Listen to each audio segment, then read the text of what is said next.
We are now officially live. Soti everyone, and welcome to our weekly online Dhamma group with Venerable Dhamma, who's joining us from the Meditation Center in Sri Lanka, and the online Sirimangalo community. Today we will continue with our study of the Dhammacakkappavattana Sutta for 1 hour, and after that there will be time for discussion and Q&A. We will begin today's session by taking refuge in the Buddha, Dhamma, and Sangha and accept the 5 precepts together. And we do this every week to get into the right mindset before starting the session. It's still the same formula as it was during the Buddha's time, and by reciting it, one declares themselves a Buddhist. The observance of the 5 precepts is the minimum standard necessary to form the basis of a decent life and of further progress towards Nibbana. Is there someone in the Discord group who would like to lead the precepts for us today? I would like to. Thank you, Sanda.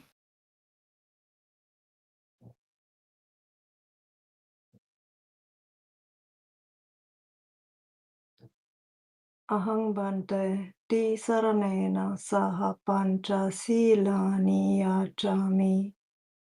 Dutiyampi ahang bante ti saranena saha pancha silani yachami. Tatiyampi ahang bante ti saranena saha pancha silani yachami. Namo tassa bhagavato arahato samma sambuddhassa. Namo tassa bhagavato arahato samma sambuddhassa. Namo tassa bhagavato arahato samma sambuddhassa. Namo tassa bhagavato arahato samma sambuddhassa. Namo tassa bhagavato arahato samma sambuddhassa. Namo tassa bhagavato arahato samma sambuddhassa. Buddhang saranang gacchami. Buddhang saranang gacchami. Dhammang saranang gacchami. Dhammang saranang gacchami. Sanghang saranang gacchami. Sanghang saranang gacchami. Dutiyampi buddhang saranang gacchami. Dutiyampi buddhang saranang gacchami. Dutiyampi dhammang saranang gacchami. Dutiyampi dhammang saranang gacchami. Dutiyampi sanghang saranang gacchami. Dutiyampi sanghang saranang gacchami. Tatiyampi buddhang saranang gacchami. Tatiyampi buddhang saranang gacchami. Tatiyampi dhammang saranang gacchami. Tatiyampi dhammang saranang gacchami. Tatiyampi sanghang saranang gacchami. Tatiyampi sanghang saranang gacchami. Saranagamanang nititang. Ama bante. Arnatipata veramani sikkhapadang samadhiyami. Panatipata veramani sikkhapadang samadhiyami. Adinadana veramani sikkhapadang samadhiyami. Adinadana veramani sikkhapadang samadhiyami. Kamesu micchācara veramani sikkhapadang samadhiyami. Kamesu micchācara veramani sikkhapadang samadhiyami. Musawada Veramani Sikkhapadang Samadhiyami. Musawada Veramani Sikkhapadang Samadhiyami. Surameraya Majjapamadatthana Veramani Sikkhapadang Samadhiyami. Sura Meraya Majjapamadatthana Veramani Sikkhapadang Samadhiyami. Imani Pancha Sikkhapadani Silena Sugating Yanti Silena Bhoga Sampada Silena Nibbuteng Yanti Tasma Silang Visodhaye. Sadhu, sadhu, sadhu. Sadhu, sadhu.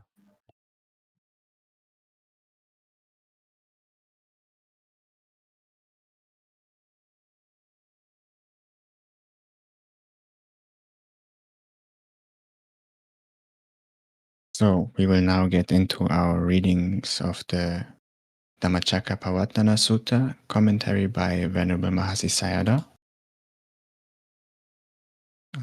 Just have to get to the page, and it's also written in the Discord group. We are currently at the physical book page 114 and the PDF 124. And we are at part 5 under the heading The Truth of the Origin of Suffering. And before we begin, please remember to read 2 paragraphs each. We go in alphabetical order. And remember to read slowly and carefully and leave a short pause between each paragraph. And feel free to ask questions during the breaks when we have the pauses. That's the reason we have them. And also if Venerable Yuttadhamma wants to comment on anything. And if you have completed the at-home course, then please send a request to speak on stage and we can invite you.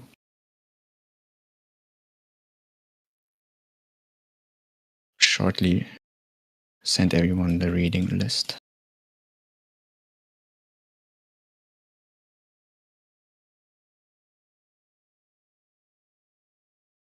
So the next reader would be you today, Sanda. The truth of the origin of suffering. Idang ko pana bhikkhave dukkha samudayang arya sachang yayang tanha ponobhavika nandi raga sahagata tatra tatra binandini sayatindang kama tanha bhava tanha biva tanha. This, monks, is the noble truth of the origin of suffering. It is this craving that gives rise to fresh rebirth and is bound up with delight and passion, seeking delight now here, now there, namely craving for sensual pleasures, craving for existence, and craving for non-existence.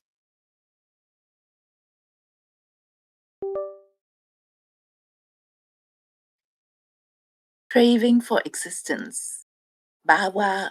I think there was only one paragraph, sorry. Oh, okay. Sorry, Sanda.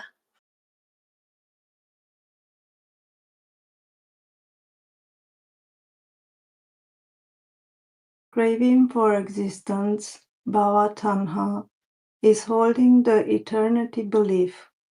Craving for not existence, bhava tanha, vibhava tanha, or self-annihilation, is believing that nothing exists after death. These 3 kinds of craving are the truth of the origin of suffering.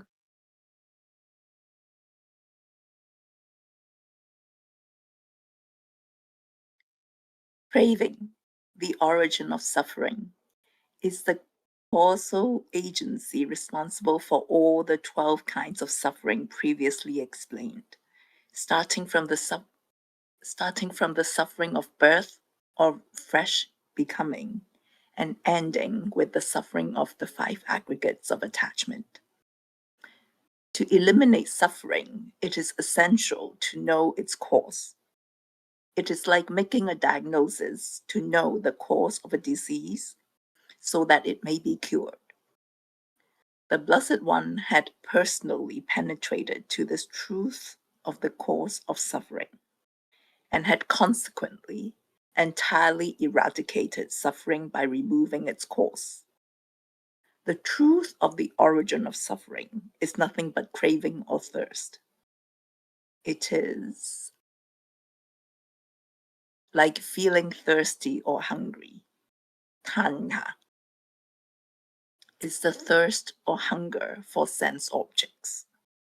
The craving for sensual pleasure, Kamatanyaha, gives rise to fresh becoming. Bono Bahwita, as long as one remains in the grip of craving. Continuous rebirths will occur. Later, I will discuss how fresh rebirths take place. The craving finds pleasure in sense objects and clings to them. It is delighted with seemingly pleasant sense objects, and like oil or dye, absorbs onto any surface with which it happens to come into contact. Craving grasps sense objects tenaciously. This craving finds gratification everywhere. There is never any boredom or monotony in the pursuit of pleasure. Any seemingly pleasurable sense objects, wherever it presents itself, gives delight. I suppose that was a very long paragraph, so I should cede the position to the next reader.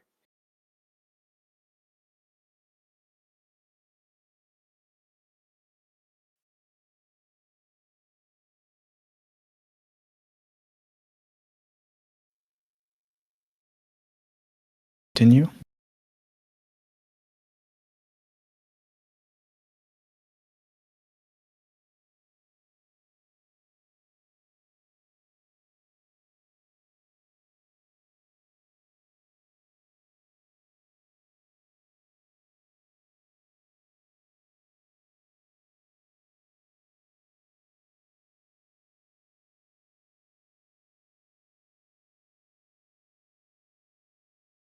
I'm not sure if you're speaking.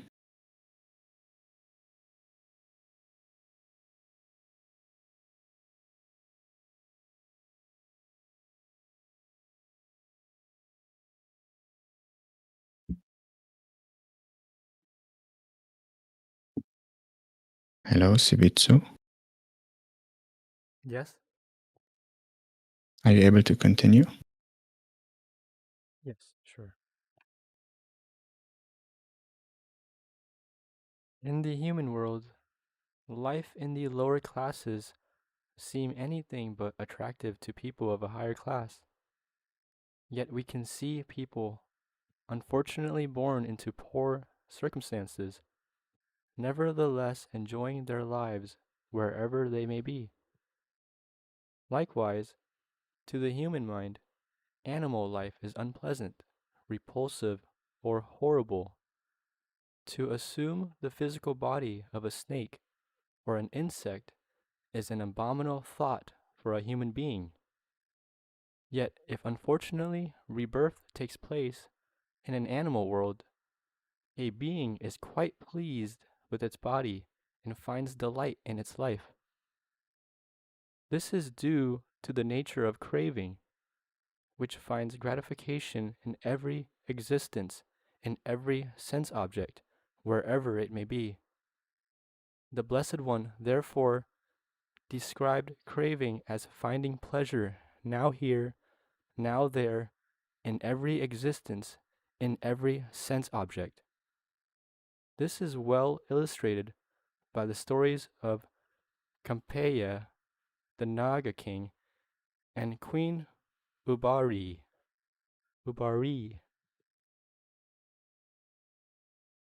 He's referring to the term tatra tatra binandini, which sounds it sounds simple if you just read the English, now here, now there.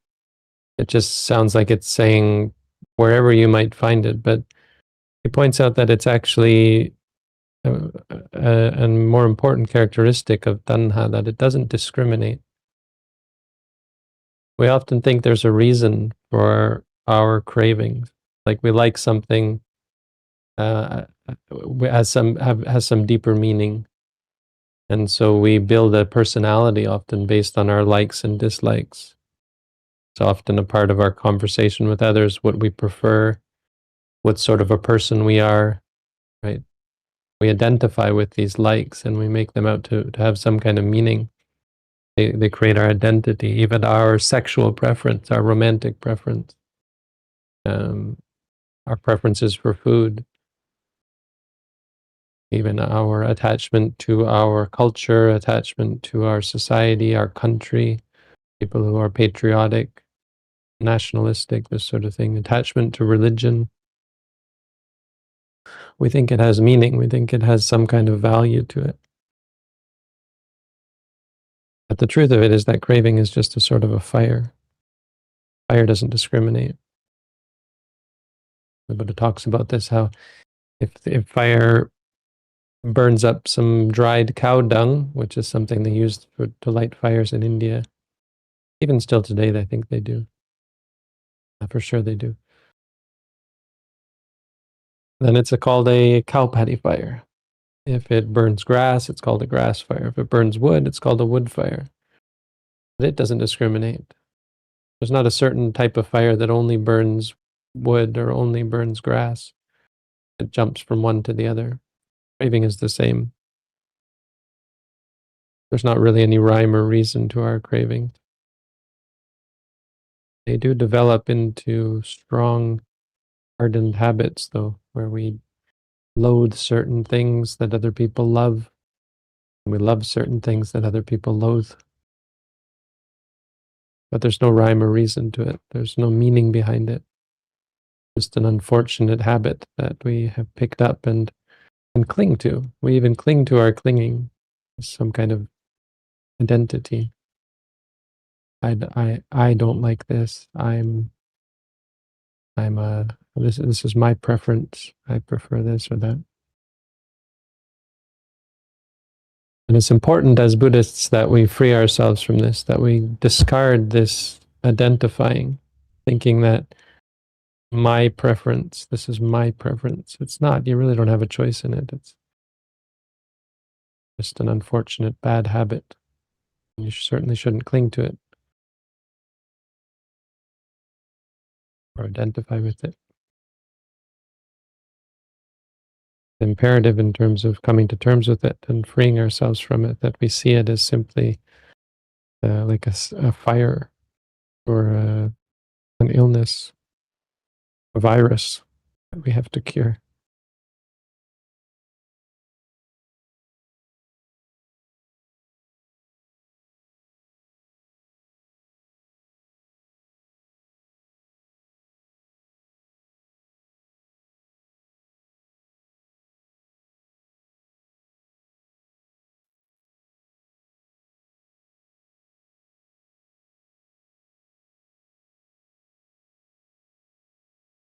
The story of Campeyya, the Naga king.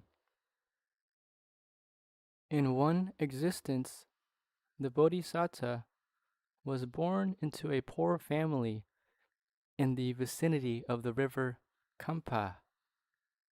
Envious of the life of pleasure enjoyed by the Campeyya Naga king, the Bodhisattva engaged himself in the good deeds of giving alms and observing the precepts. As a result, when he passed away, he was reborn spontaneously in the realm of the Nagas and found himself seated on the throne of the Campeyya Naga king in the full shape and form of a naga. A naga is a species of snake. To be reborn as a snake from the human existence is really frightful and abominable. The Bodhisattva, looking at his repulsive, horrible new form, reflected thus: as a result of my good deeds of charity and observance of morality, I could have been reborn in any of the 6 realms of the deities. However, because I wished for the pleasures of the Naga king, I am reborn into this world of reptiles. Oh, it would be better to die than to live the life of a snake. And he even thought of committing suicide.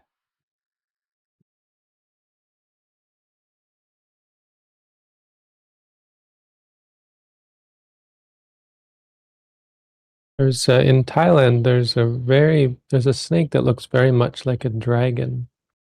It's not really interesting, but anyway, just made me think of this because once I saw this and I thought that's a naga.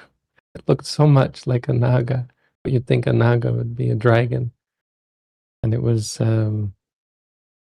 lying on its back with a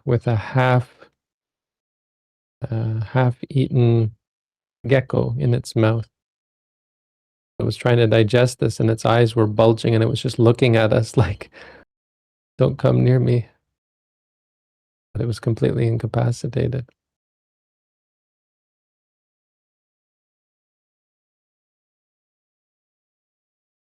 Not a great rebirth. But it's another aspect of craving, not just that it finds delight here or there, but it's absurd in its breadth, the sorts of things that we delight in.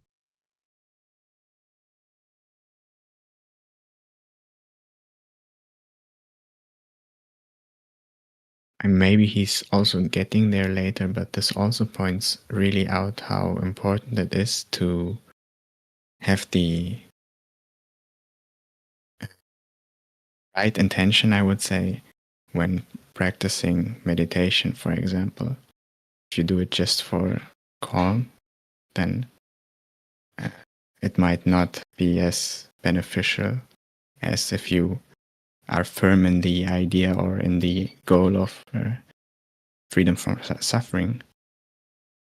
And Yeah. Maybe it doesn't carry as heavy, I would say. I'm not sure how to put it into the words. Well, calm isn't that dangerous. I mean, it's dangerous if you don't practice mindfulness as well. Most important is the craving, to face and confront our cravings so they don't consume us.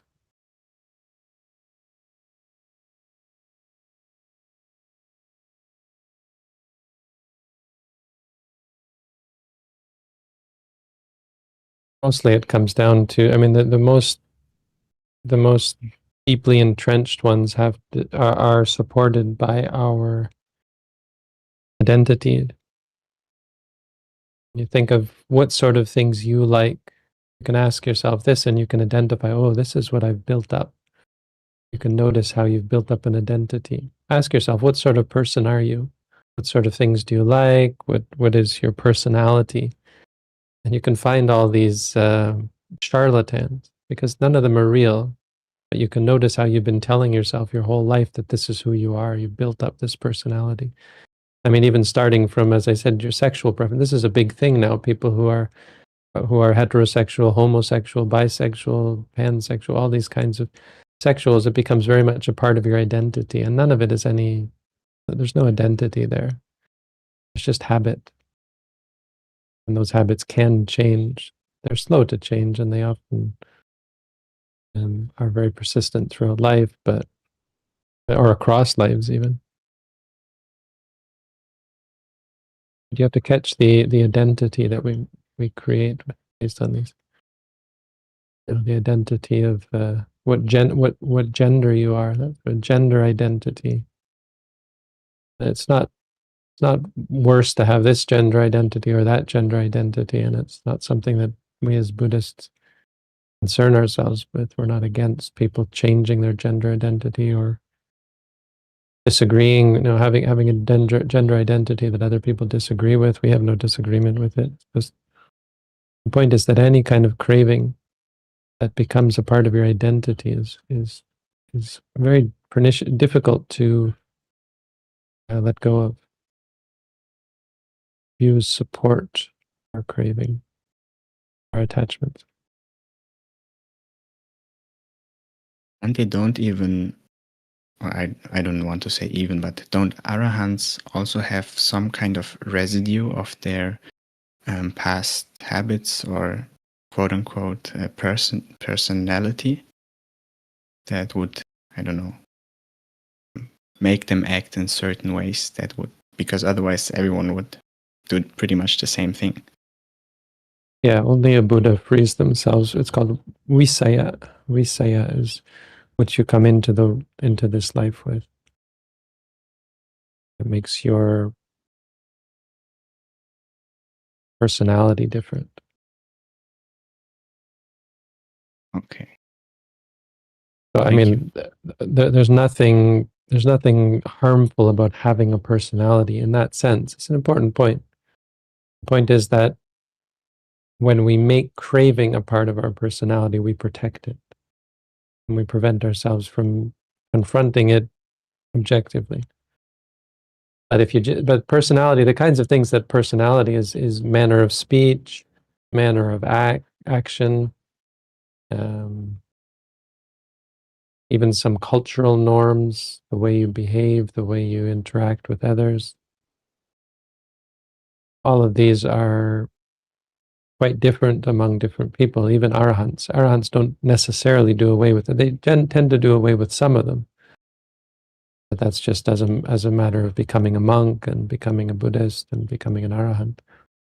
But they don't eradicate them all. Only a Buddha does. A Buddha acts like a Buddha. They don't act like their father or their mother. They don't act like anything based on past lives, just Buddha. That's the theory.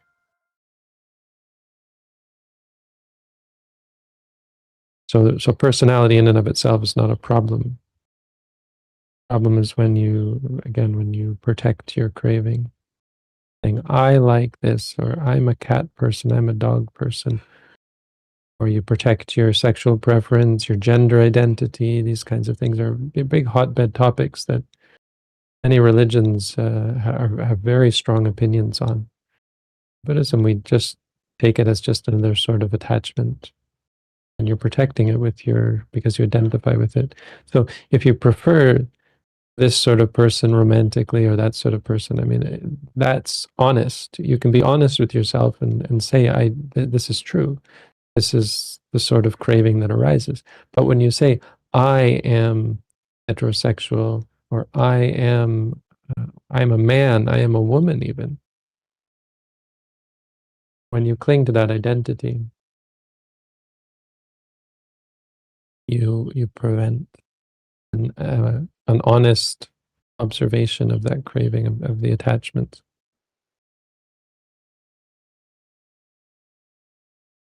Bhante, some people feel very unhappy about their assigned gender, and it's okay to be honest about that, and it's okay to, I would say it's okay to be transgender. We don't have much to comment on that. It's just like it's okay to have a sexual partner. I mean, obviously it's against the core teachings of the Buddha, right? But we don't expect everyone to become an arahant. We don't expect anyone to become an arahant. We just teach and show the path.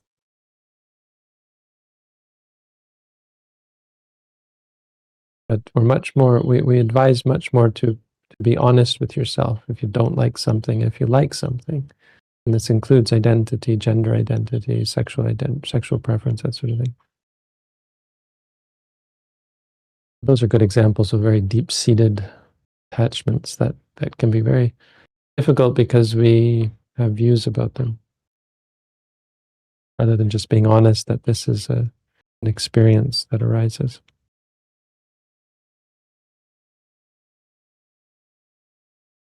So, Bande, my question is the disliking or being afraid of, for example, afraid of snakes, is that also, does it lead to craving as well? Thank you. So that can be called Vibhavatanha. Vibhavatanha is when you want something not to be. And it's associated with aversion, or you can say it's synonymous even perhaps with aversion. I don't know that that's what my teacher would say. I'm not sure that the Orthodox doctrine technically supports that. I think it does. I mean, I think there's just a very strong relationship between aversion and Vibhavatanha. Or fear. Fear is another good one. Someone might say, I'm afraid of snakes, I'm afraid of spiders. And it's very difficult to face that fear when you think that's just the sort of person I am, and you resign yourself to being that sort of person. But it's not really true. The truth is that fear of snakes is an experience that arises occasionally. It's not who you are. It's not always there. You don't have a fear of snakes. You could say, conventionally speaking, that you have a propensity to give rise to the fear of snakes. But give rise to means it arises from moment to moment. It arises in a moment. It arises out of nothing and then it disappears. If you look at it that way, it's much easier to be objective and to confront it and to overcome it, to free yourself from it.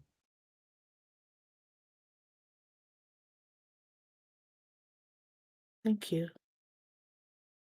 What would you say about saying I'm a Buddhist or I am dedicated to this practice and so on, things like that? Is it still in that same realm? The words are, of course, never a problem. I could say I'm a serial killer, and that doesn't actually, I mean, it's a lie, so that's no good, but it doesn't actually mean anything, right? When you say I'm Buddhist. So it's kind of what I was alluding to with gender identity. So someone who's born assigned male at birth, that says, I feel more comfortable as a woman. Just saying I'm a man or I'm a woman is not good or bad. But when you're attached to something, when you prefer something, it's the preference that's a problem. And it doesn't mean that you can't change your assigned gender. And to some extent, you might argue that for someone living in life, it's more convenient to change your assigned gender just because it feels more comfortable. And that's reasonable. What feels more comfortable is reasonable. However, ultimately, if we're talking at the deepest level, which we are here in this first discourse, where he's talking to ascetics who have left behind the worldly life, none of these guys should have any sense of being comfortable in their gender identity. I'm a man, I'm a woman. I'm an ascetic. And so the same goes with calling yourself an ascetic, a monk, a Buddhist. It very easily becomes something you attach to. And that's where the problem is. Not in that you say that I'm a man or a woman. Obviously, we have to say I'm a man or I'm a woman on various occasions for simple convenience. The point is, be able to separate your cravings from your identity and to not identify with them. Well, to not identify with anything, really. When I say I'm a Buddhist, you can say that out of convenience, but you shouldn't sit in your room and say, oh, I'm a Buddhist. I love that I'm a Buddhist. Boy, I'm so great that I'm a Buddhist, right? Which happens. People think, they shouldn't talk to me like that. I'm a Buddhist. My parents shouldn't expect this from me. I'm a Buddhist. They shouldn't treat me like that. I'm a Buddhist monk. The monks often like this get very angry when people, not some monks can get angry when people don't treat them with respect. I'm a teacher. Teachers often, it's easy for a teacher to get conceited. It can even happen with simple things, I noticed, like with the quote unquote simple, with the precepts. If someone is accusing you of lying, even though you are committed to the 5 precepts, and then you suddenly think, what?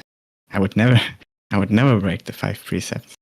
And maybe there is also this kind of thinking. It can arise anywhere. Tatra tatra abhinandini.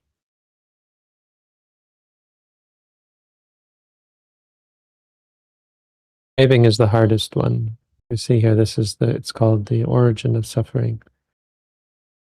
So the expectation is not that we prevent the arising of craving from the very beginning. The expectation is that we separate the craving out from everything else and approach it objectively and try to learn about it as experiences that arise. And it's important therefore, that you separate it out from your identity, that you stop identifying with things and start experiencing them honestly as they arise, simply what they are.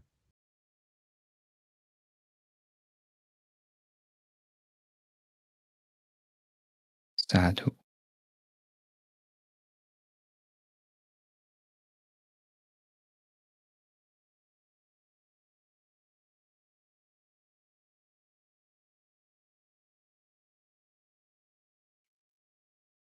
Meanwhile, a young female by the name of Sumana gave a signal to other young Naga females to commence entertaining their new king. The young Naga females, assuming the appearance of beautiful goddesses, started singing and dancing and playing various musical instruments. Seeing the beautiful goddesses entertaining him with song, dance, and music, the Campeyya Naga king imagined his Naga abode to be the palace of the king of the gods and felt very pleased.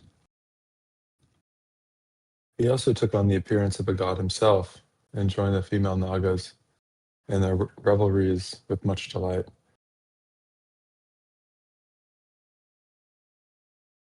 However, being a bodhisattva, he easily regained the sense of reality and resolved to be born again as a human being so that he could further develop the perfections, parami, the virtuous qualities of generosity, morality, etc.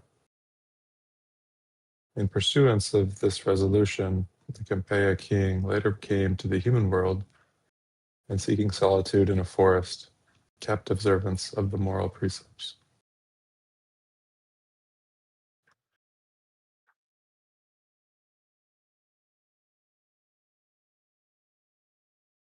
Bhante, I have a question about the Bodhisattva practice, I guess. Does this, or could this mean that the path of the Bodhisattva is not really straight up, let's say, if up is the goal, and it's more like a zigzag? So sometimes they go up and down, and it's like not always doing progress.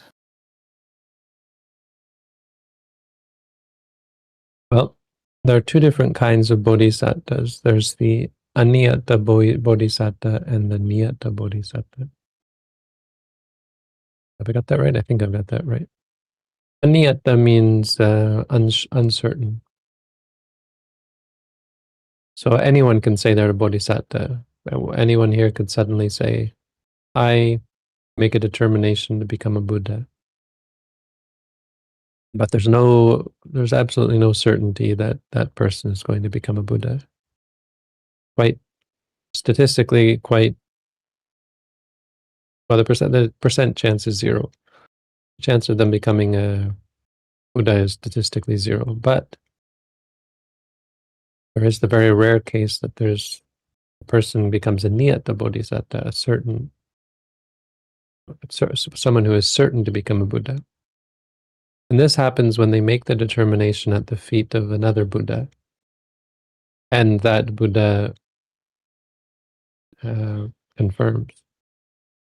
So Sumedha, in the time of Dipankara Buddha, lay down at the Dipankara Buddha's feet to make his body a bridge for Dipankara and all the 500 monks to walk over him, which would have killed him. He would have died as a result, but he made a bridge over the mud, over this swampy area, this little mud area, I guess. Because he did it not because it was necessary, but he did it to augment his vow. He determined that he wanted to become a Buddha, and he said, "This will be my first act." And so he laid down his life just as a gift to the Buddha to walk over. Now the Buddha didn't walk over him; he walked around him. But before doing so, he made a determination. He made a proclamation. He said, turned to his attendant, and he said, "You see that ascetic lying in the mud there? In 4 uncountable eons, he will become or uncountable eons in 100,000 great eons, he will become the Buddha Gautama, Siddhartha Gautama, and his chief disciples will be Sariputta and Moggallana." I think he even mentioned his disciples. And then he walked around him and went on his way. So from then on, he's guaranteed a time limit. He's guaranteed not because the Buddha said it, but the Buddha said it because he saw that this ascetic was on his way. So then it's only a matter of time. Is it a straight path? It doesn't look like a straight path because it takes 4 uncountable eons, and that's about amount of time that it's impossible to count. And it takes 4 of those, plus 100,000 great eons, which involves many, many big bangs, many, many universe cycles, many, many arisings of planets and people, humans. It's an unfathomable amount of time, many times over. But during that time, he's improving consistently, but also making many, many mistakes. I think there's rules like he won't ever be born in hell, I think.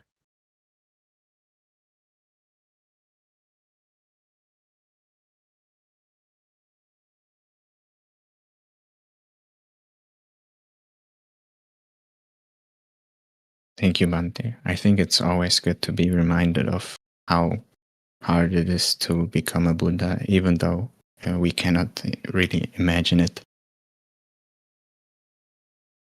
Yeah, the commentary says something really interesting. It says, was Sumedha the only one who was interested in becoming a Buddha? And it answers itself. It says, no, in fact, I think what it says is that there wasn't a single person in the audience at that time present among the people watching this. So there were crowds attending the Buddha like a parade, kind of like these monks who are going on this peace walk. There are people who hear about that. Well, imagine if it was actually the Buddha doing a walk. And so many people came out to see the Buddha as he walked from one place to the next. And all of them wanted to become bodhisattvas. They looked at the Buddha and they said, wow, I would like to become a Buddha. It's not something special. If you think you're special because you want to become a Buddha, it's not real. I mean, it's honorable, but it doesn't make you special. What makes you special is being Sumedha, being ready to become an arahant, but giving it up. He knew that if he heard, all he'd have to do is listen to the Buddha talk one time and he'd become a Buddha. He'd become an arahant. He knew that he was there. He was such a special being already. And that was before he even began. And then on top of that, he he gave up his life. He was ready to give up his life for it. It says something like, you have to be willing to cross an ocean of razor blades, or walk across an ocean of red-hot coals. You have to be ready to do that, willing to do that. That's what makes you a true niyata bodhisattva.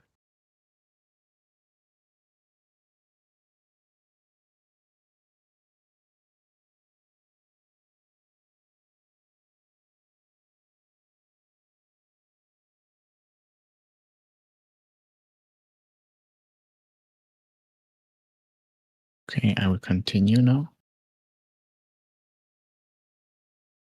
The point that I wish to make is that from the human point of view, the body of a reptile is horrible and repulsive. At the initial stage of the Naga life, the Bodhisattva also viewed his new life with horror and revulsion, but the sight of the attractive female Nagas brought about a change in his outlook, which kept him reveling and delighting in the Naga existence as if it were the home of the gods. It is craving which seeks delight now here, now there, wherever rebirth takes place, that made the Bodhisattva enjoy his Naga life after his initial revulsion. There was also the wish that he had made while he was a poor man in the human world for the pleasurable life of a Naga king. This wish was also craving, which landed him in the Naga realm, in accordance with the words of the Blessed One, gives rise to fresh rebirth. Pono bhavika. Yeah, you can think of the sort of person who grows very much attached to certain animals. There are snake people, there are cat people, there are dog people, and it doesn't mean just because you have a pet you're going to be born as one. But it makes it more likely because you become attached to the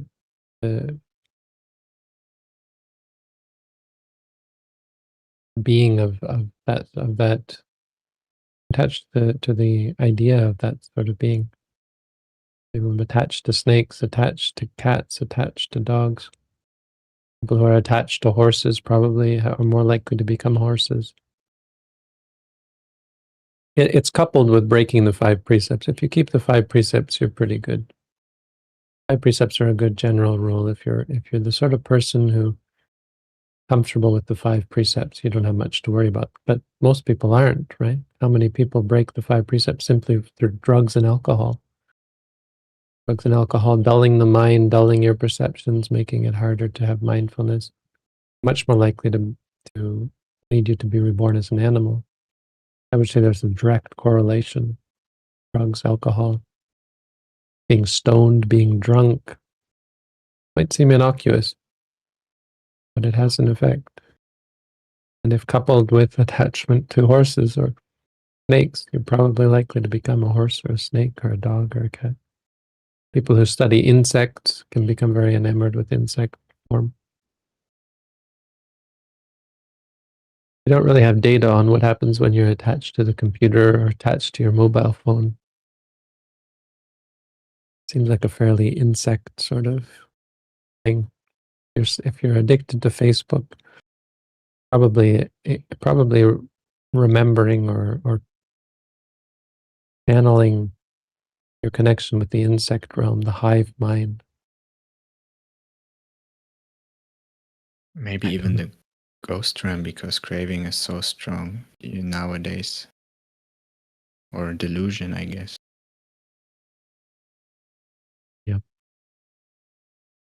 Yeah, I mean, these sorts of things aren't the main factor. It's more your attitude towards others, your kindness or your cruelty, that sort of thing, coupled with your patterns of behavior.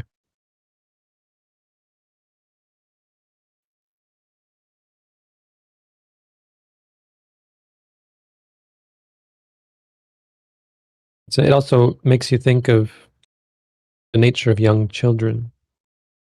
It can be very different. I met one young child, one baby, a friend of mine from when I was young in Canada. Had a child, and she said he never cried. He's an interesting child who never cried. He was always very content. When you think of other children who cry all the time, what I mean is, what I'm relating it to is this idea of how in the beginning he was horrified by being born as a snake. Well, I think that happens as a human as well. Things that come from the angel realm, Deva realms probably are horrified. But on the other hand, if their mind is very calm from being in the angel, well, I mean, it's just complicated, but you can see the difference. And you can see how it evolves over time. How you grow out of that. You forget your revulsion. You forget the horror. Some children cry all the time. Babies are crying. And of course, there's also the biological imperative to cry so that your mother knows to feed you. But some kids don't cry as much. Some are just miserable.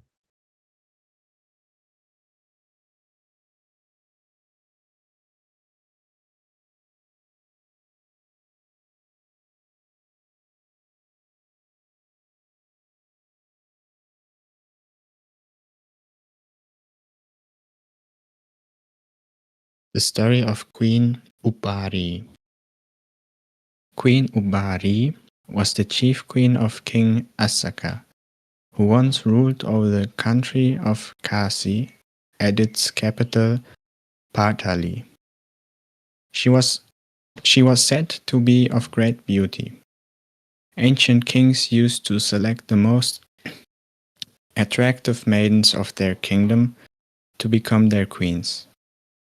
Consequently, all their queens were noted for their charm and loveliness.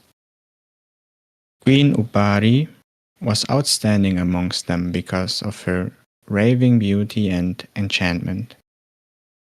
Bewitched by her alluring comeliness, King Asaka had lost his heart to her.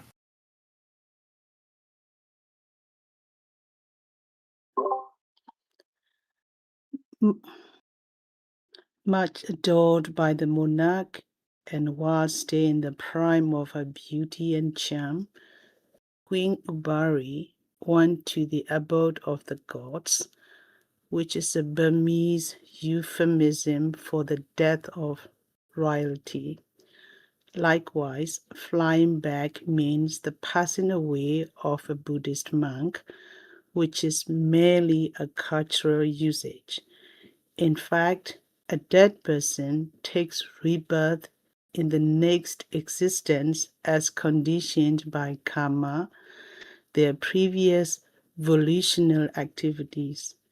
As it happened, Queen Ubbari, in spite of the saying according to cultural usage that she went to the abode of the gods, actually took rebirth as a dung beetle. Name for royalty is the same in Thai, I think. Tong Ki Wong Kot, which means basically the king went to heaven, went to the land of the Devas. Ki Wong Kot.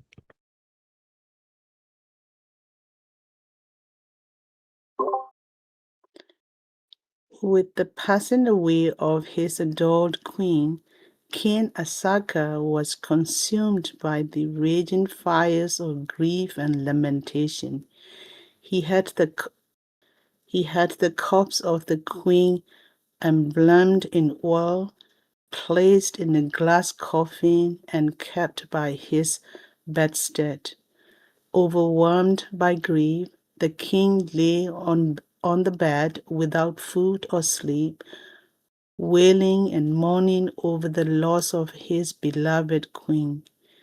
His relatives and wise ministers tried to console him by reminding him of the impermanent and conditioned nature of existence, but it was to no avail.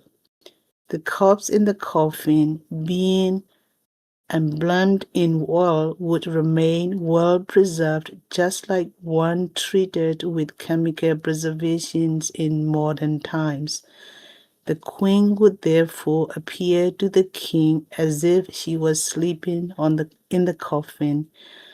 The sight of the corpse acted as fuel to his grief, which continued to consume him for 7 days.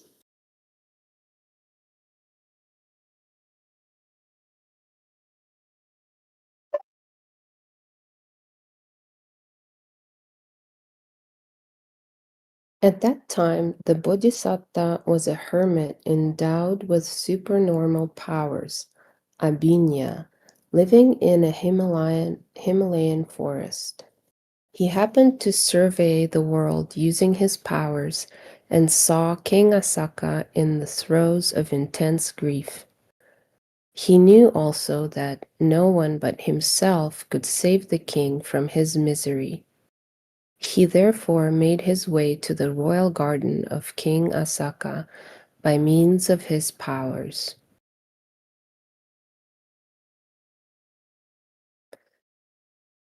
There, a young Brahmin came to see the hermit, who made inquiries about King Asaka.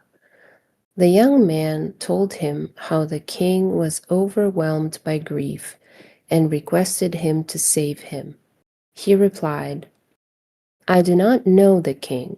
However, if he came and asked me, I could tell him about his wife's present existence." Thereupon the young man went to the king and said to him, "Your Majesty, a hermit endowed with the celestial eye and celestial ear has arrived in the royal garden. He said that he knows and could show the present existence of the departed queen. It would be good to go and see him."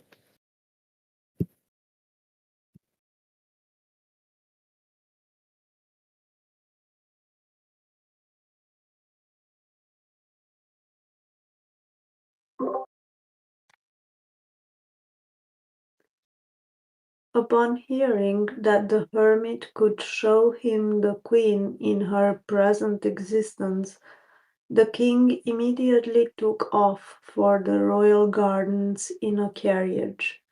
Arriving there, he paid respectful homage to the hermit and addressed him. "Venerable sir, is it true that you claim to know the present existence of Queen Ubbari?" On the hermit admitting his claim, the king wanted to know where she was reborn now.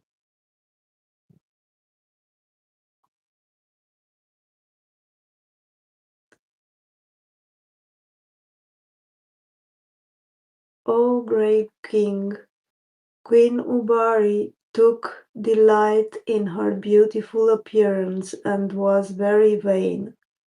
She spent her time engaged only in beautifying herself to make herself more attractive, forgetting all the while to perform meritorious deeds, to give alms and observe moral precepts. In consequence, she has passed to a lowly existence. She is presently reborn as a female dung-beetle in this very garden." The hermit told the whole story very frankly.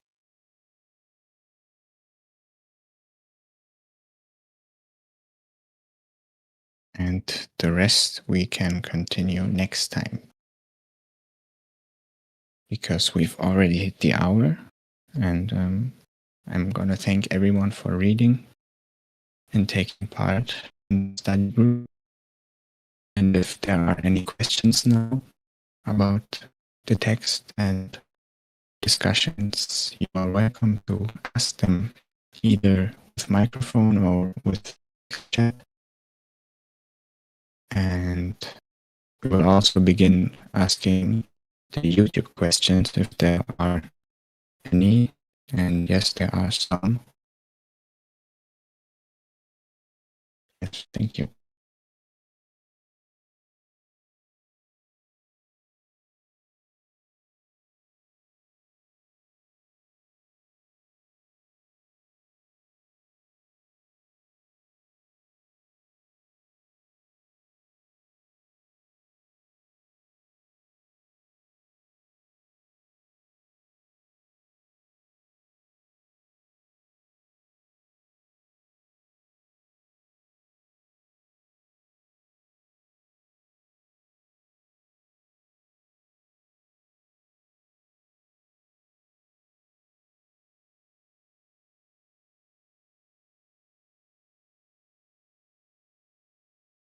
Sorry, Queen Ubbari. That's quite impressive.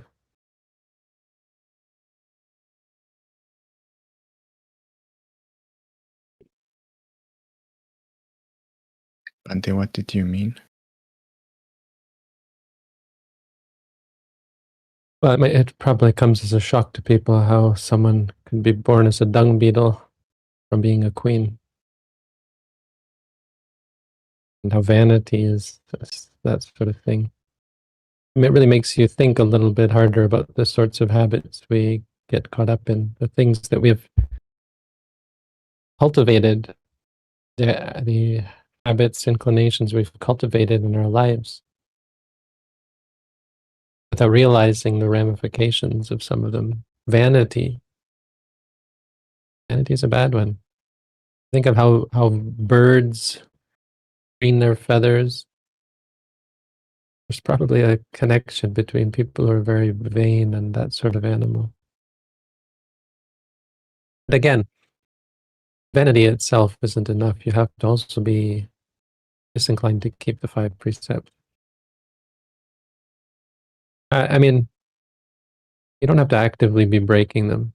You have to be the sort of person who would break them at the very least. It is possible that just because of her vanity, she became, but it would have to be pretty great, intense vanity. But that's the sort of thing that royalty gets into. It was why I mentioned that in Thailand they also have this saying, and how poignant it is for Mahasi Sayadaw, how pointed it is for him to remind us that it has no bearing on where they actually go. Because royalty can be the worst. There's a very famous Jataka called the Dhammacakkappavattana. The Bodhicatta was born as a prince, and as soon as he gained his faculties as a child, he became horrified. Horrified that he had been born as a prince, because in a past life he had been king. And as king, he had done terrible, terrible things.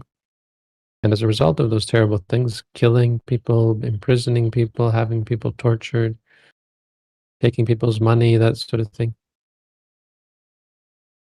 Taking slaves, going to war. He was born in hell. And he'd just gotten out of hell. He'd just gotten out. He just finished his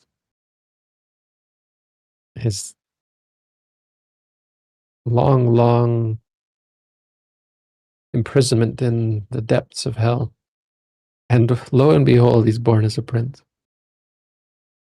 And he thinks, this is horror. This is going to lead me right back to where I was before. The Dhammacakkappavattana is really, really impactful. It makes you think. He spent 16 years pretending he was deaf and blind and mute and just brain dead, basically. And his parents tried everything they could do.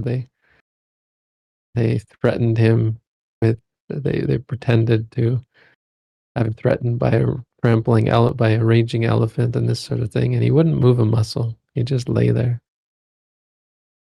for 16 years. Worth reading, worth learning about the Dhammacakkappavattana, but he was horrified because being a king, being royalty is not great for ethics and morality unless you have a Buddha to guide you. The kings who have followed Buddhism have been pretty good. There's a king in Thailand who was very Buddhist. Even the current king in Thailand has become quite Buddhist, which was quite a surprise. He's apparently a patron to Buddhism now, which just really helped Thailand. I don't know how deep it goes, or I don't know the details of it, but the last time when I was in Thailand recently, I found out that he's actually quite supportive and has been quite a good help to Buddhism.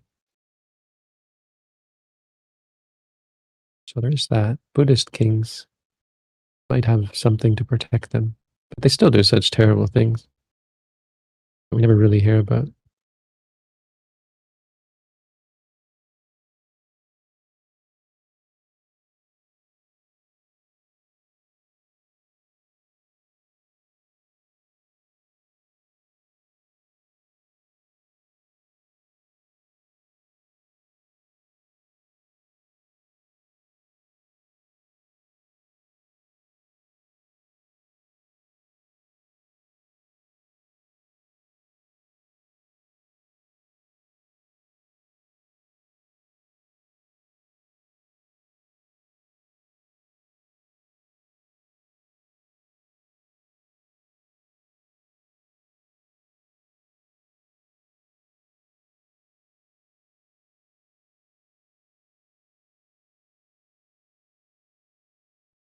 Ante, here is the first question for you.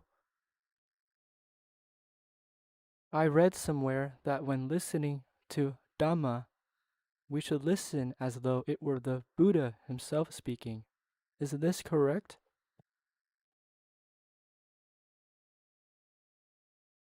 The best way to listen to the Dhamma is with mindfulness.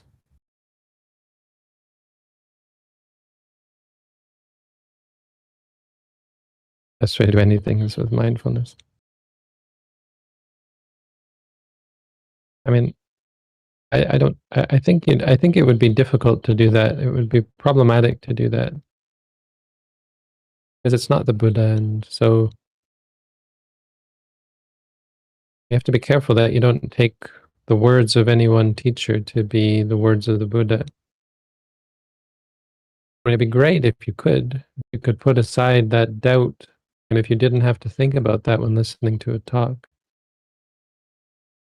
And I do think that there's often far too much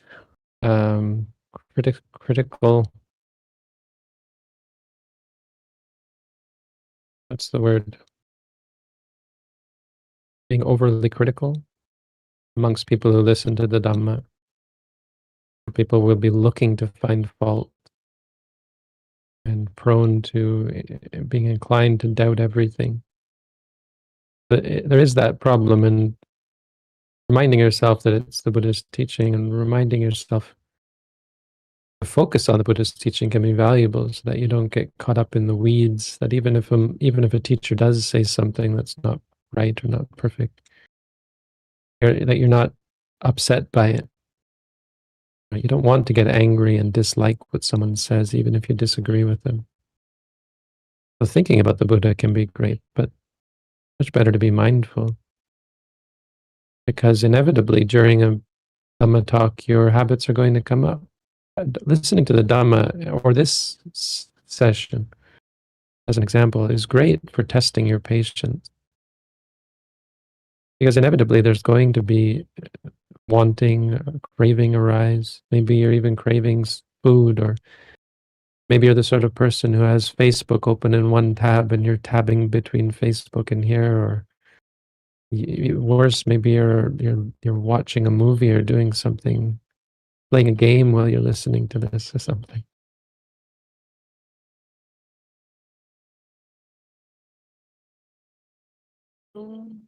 So when you challenge yourself to stay focused on the experience, focused on the listening to the Dhamma, you have to confront these cravings and the aversion, because you'll get bored. Even if you do agree with what's being said, it's still very easy to get bored, just because we're imperfect and organic beings. You might like it for a moment, but then that liking can give rise to craving and boredom. when you don't get something new and exciting or interesting or agreeable. Listening to Dhamma is a great opportunity to cultivate mindfulness. That's where your mind should definitely be as a Buddhist, as a true Buddhist and a meditator, someone interested in Buddhist meditation. I mean, there are other benefits. Some people listen to talks to gain knowledge and that sort of thing, but that's not the best way. That's not a great way to listen. Some people listen out of faith, as you said, people who consider this is the Buddha's teaching, and they give rise to great faith and confidence and happiness as a result. That's also not the best way.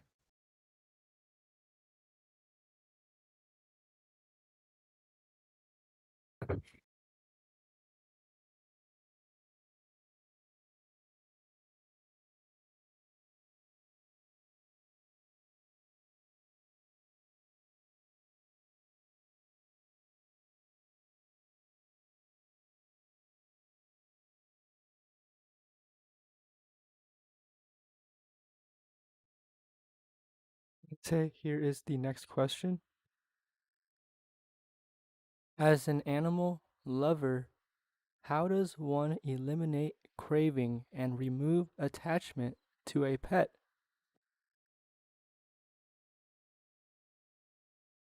You're asking the question. This is the study that we are engaged in as Buddhists. How indeed? I think the short answer is that you don't eradicate it. You study.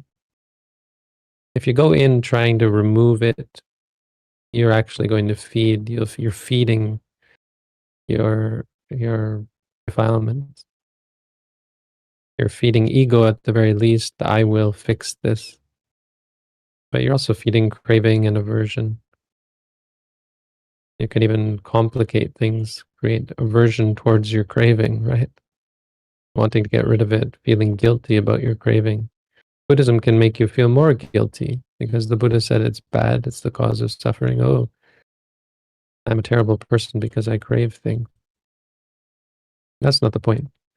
The point is to be honest about it and to not say, I am an animal lover. I mean, you're using words and that's fine. I'm not criticizing you, but you can see where very often it becomes, oh, I'm an animal lover. Oh, I'm such an animal lover. You reify this. You create a sense of identity. And it's not true. You are not an animal lover. What is true is that from time to time, and among certain people it's more often, liking and craving arise in regards to certain things, in regards to animal, in this case, in regards to certain animals, and specific individual animals. But that craving still arises and ceases. And that's where the door opens into Buddhist practice, is changing our perspective from I am this, I am that, to this is this, and it arises and it ceases. When you start to observe that and cultivate that observation, you become less inclined to cling. You see there's no benefit to it, there's no value to it, there's no peace or happiness that comes from it. It's only stress and worry and addiction. Not really happiness. It's just some moments of pleasure that become more craving and ultimately set you up for great disappointment and evil. Pets are such a problem because people kill their pets. That's the biggest problem with pets, is people, when they don't want them anymore, they kill them like they're a robot or something.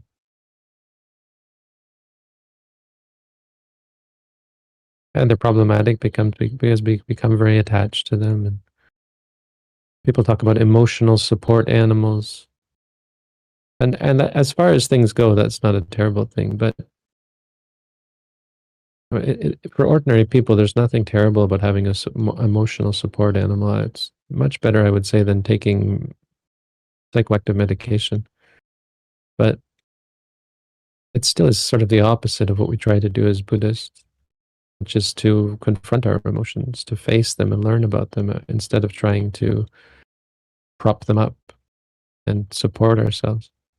So what I'm saying is, when you get attached to an animal, for example, you use it as a source of pleasure. It's ultimately a drug. It's ultimately an addiction. No matter how much people get very angry about this because they'll say, no, this is my friend. This animal I have a deep connection with them.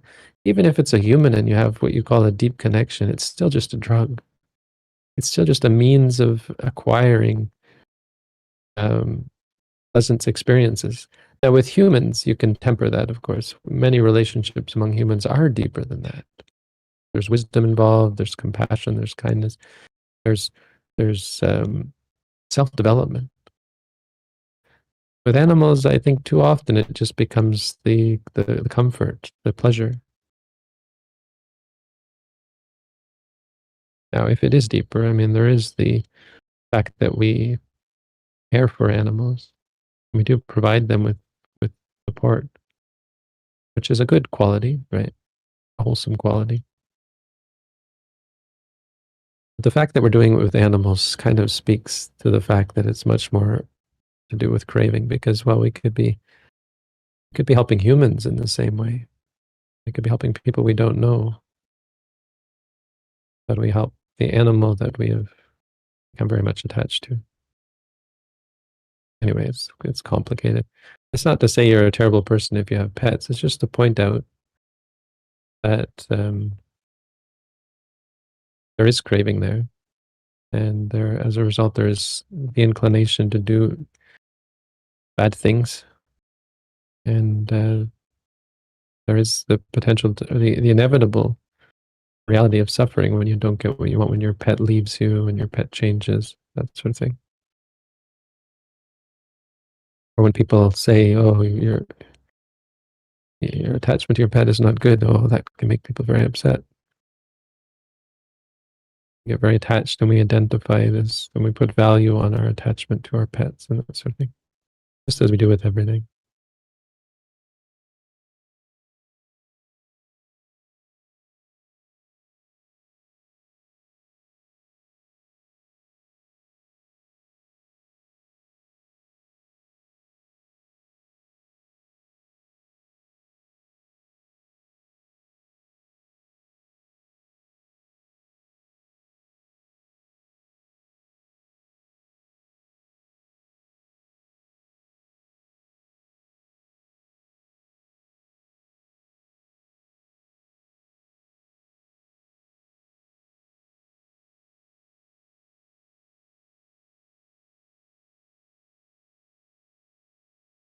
Ante, here is the next question.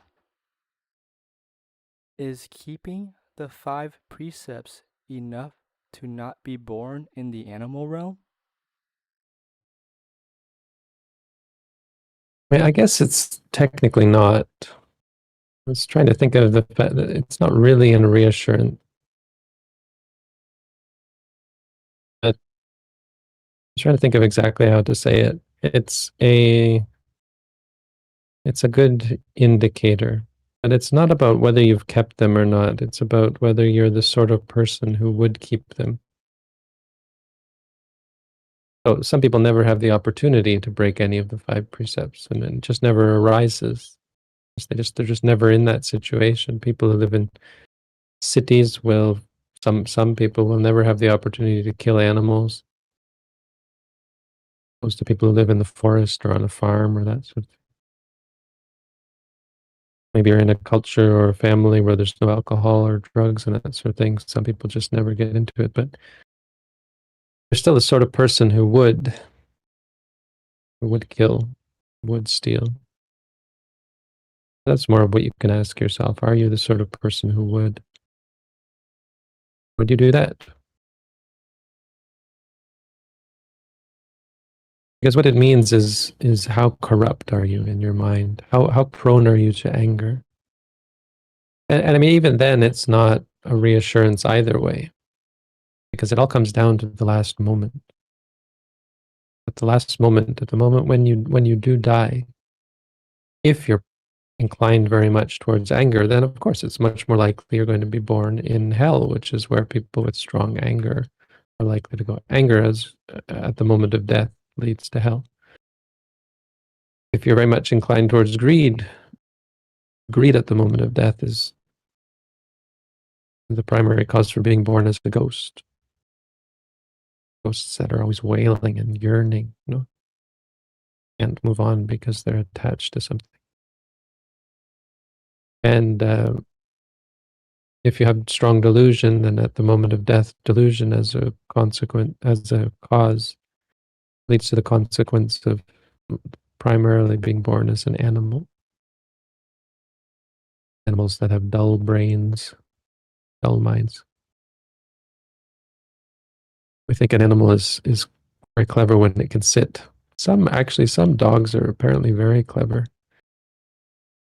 Some dogs learn to spell. I was reading about how you can't say the word walk around some dogs because they recognize you're going to take them for a walk and they get very excited. You have to spell it out, but then for some dogs, if you spell it out, they start to learn the letters as well, and they're able to make the connection. But I mean, that's not smart at all. A toddler can do the same. Humans developed quantum physics.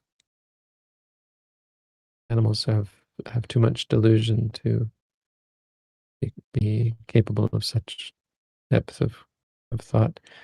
Apparently whales have some intelligence. I'm not quite sure how much, but they may be able to actually talk to each other. They seem to be talking to each other. We don't know what they're saying.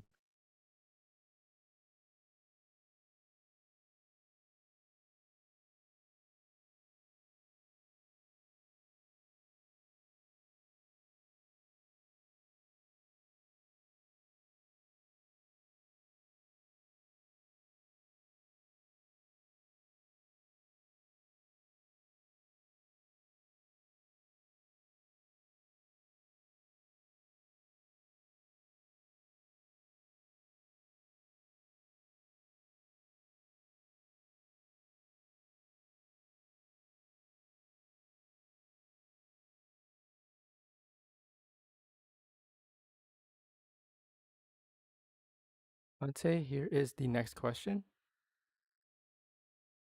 How is craving for non-existing different from nibbida? Aversion is something we try to eradicate as much as desire.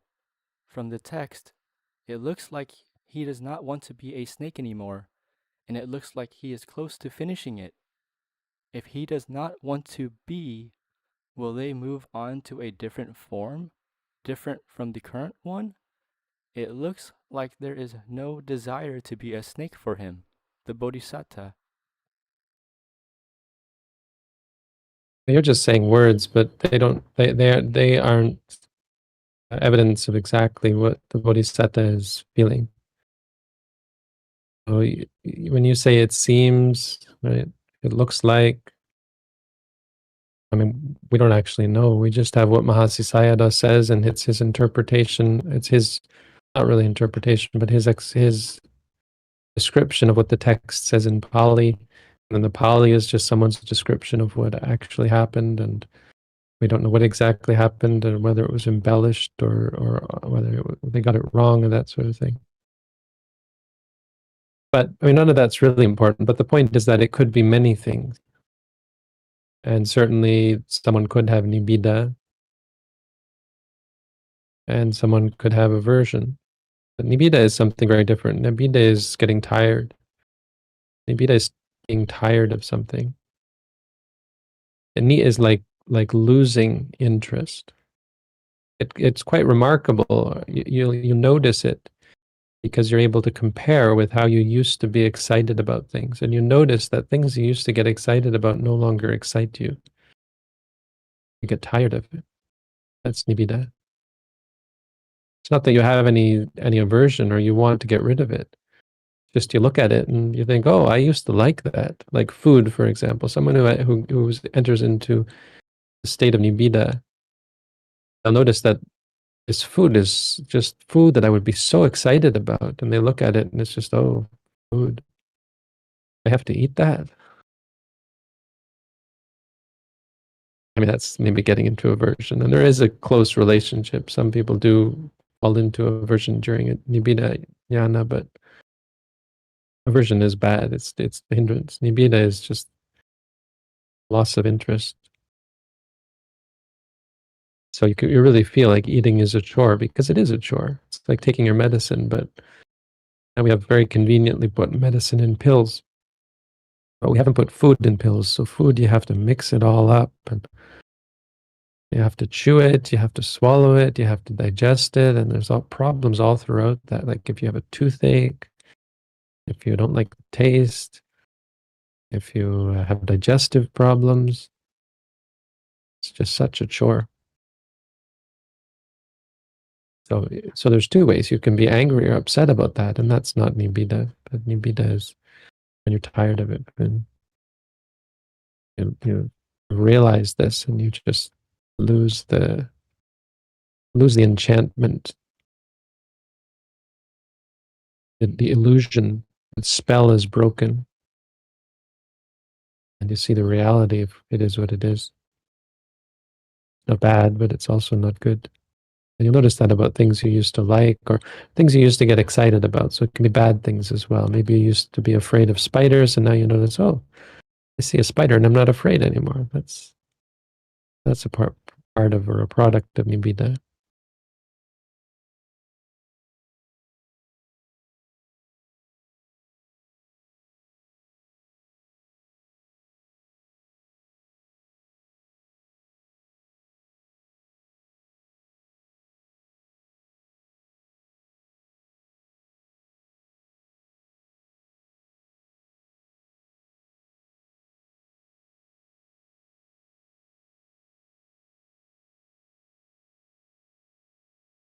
Ante, here is the next question for you.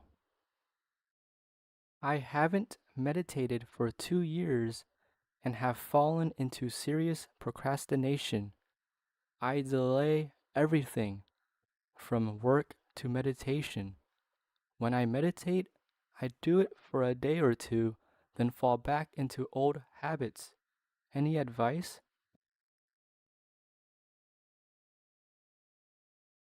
Well, the best advice is find a meditation center and just live there. Become a Buddhist monk, a monastery where they practice meditation, and just live there. That's not easy to do. Even if you try to do that, it's quite common to fail, and people just run away from that. That's not to say that that's going to work in your case. But some degree of that, some variation of that, is the sort of thing that you should look to if you're really serious about benefiting. The problem is that most people aren't very serious. The problem is, for the most part, people are happy. Tatra tatra abhinandini. Even Buddhists get content and they say, meh, it's not so bad. And they have a hard time finding reason to meditate. Why should I? Why should I develop this? We have such strong greed and anger and delusion that we can't see through it. And so we're inclined more towards worldly pursuits. That's just the way it is. It means most people are not going to accept or be interested in the Buddha's teaching. But I never expected them to be. What I will say is mindfulness is clearly beneficial. And this is how you should approach it. Not thinking I will become enlightened, or I will become free from suffering or free from defilement. Unless you really feel like you're in a place to do this, to go to a meditation center, do intensive meditation. If you don't feel like that, and if you feel like the best I can do is a little bit here, a little bit there, then see it this way. Mindfulness is beneficial. Forget all of that. Forget about Buddhism. And just practice, because you remember that it's beneficial. If that's for a day or two and then taking a break, fine. But remind yourself and affirm in yourself that it is beneficial, and do it for that reason. Because that's something you can get into. You can say, yeah, this benefits me. I think that's the best you can hope for. Usually what happens is something very bad happens in people's lives and they're not able to find the pleasure they used to. And that's when they start to take up Buddhism. Because suddenly they can't be complacent anymore. They can't procrastinate.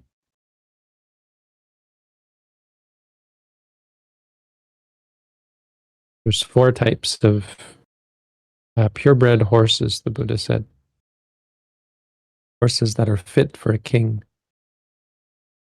One type, all you have to do is hold up a stick, the goad, and it knows right away what to do. So you just direct it with the goad without even touching it. You say to go left, it goes left, it goes right. You don't have to ever touch the horse.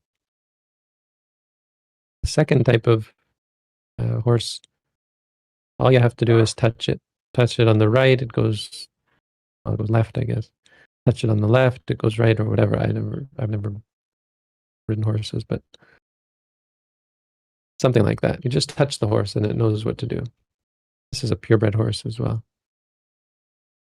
The third type of horse, you have to sting. You have to make it sting. You have to hit it with the goad so that it stings.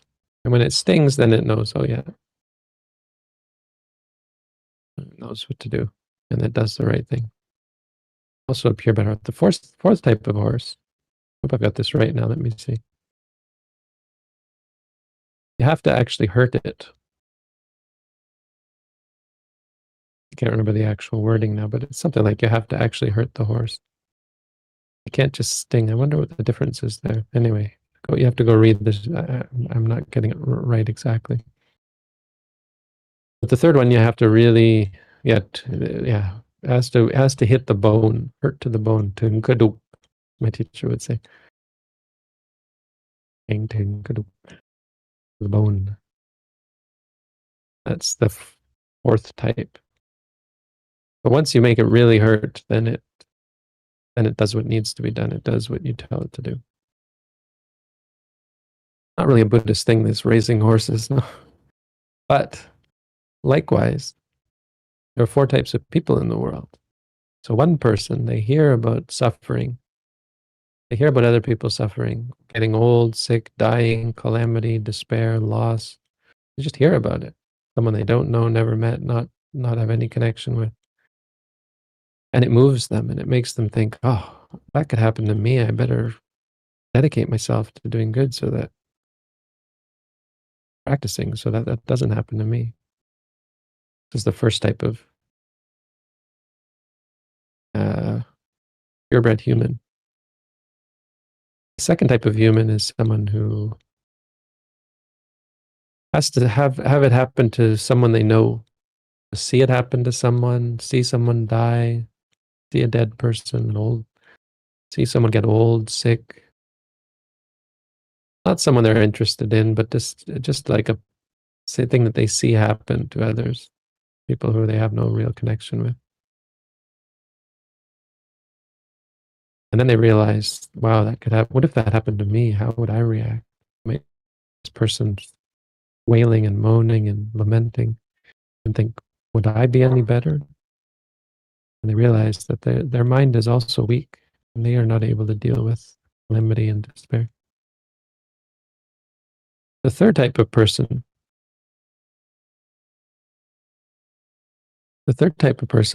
is, it has to be someone they love, someone they care for, a friend or a family member suffers, dies, gets sick, falls into despair and lamentation. That really hits them. That hurts. And so then they think, wow, I'm not ready for this. This reality is not something I'm able to cope with. And that's because of my weakness of mind. It would be good if I cultivate spiritual practice to make myself stronger. And the fourth type of person is someone who has to have it happen to them. When they get old, when they get sick, when they're dying, then they actually think to do something. When calamity strikes them, when it hits you and hurts you, then you dedicate yourself to spiritual practice, thinking, I need to do this now. And sorry, the fifth type of horse is one that no matter how much you hit it, you could hit it until it dies, and you could beat the dead horse, and it would never do what you say. That horse is not fit for a king. Not a purebred horse. And humans, many humans are the same. Even when it happens to them, they don't think that they should work to free themselves from the potential to suffer from that. Like dogs, dogs when they fight, they scream, they wail, and they bark, and when they get bitten, they suffer terribly. But give it 5 minutes, 10 minutes, and they're back to grinning and playing and seeking food and pleasure. We'll just forget about it. You think, well, that's good, except it's not really, because they suffer horribly still. And they can develop paranoia, they can develop neurotic behavior. Dogs are not carefree. They're not really deep enough or smart and wise enough to appreciate their weakness. Humans don't always have that capacity either to realize that they're suffering. They fall into depression, they fall into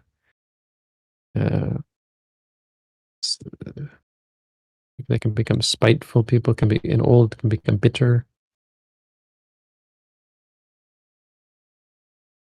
become very attached to their family, attached to their life, attached to pleasure, comfort.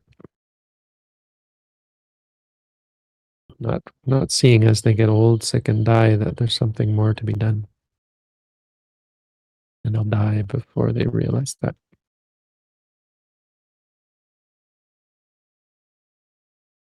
So I can't say which of those you are, only for you to figure that out.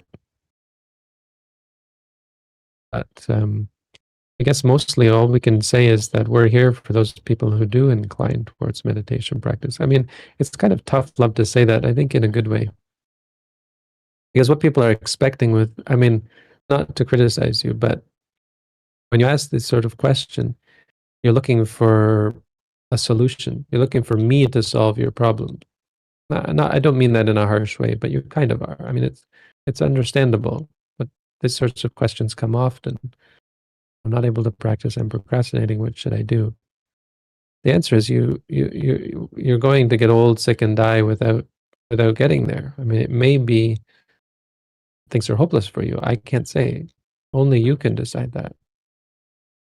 And your capacity is also limited. So sometimes that statement is a bit of a kick in the pants to encourage you to take responsibility for your own destiny. You really have to, because nobody else will. Akataro Tathagata, the Buddhas are only those who show the way. Tumhehi kitchang atapang.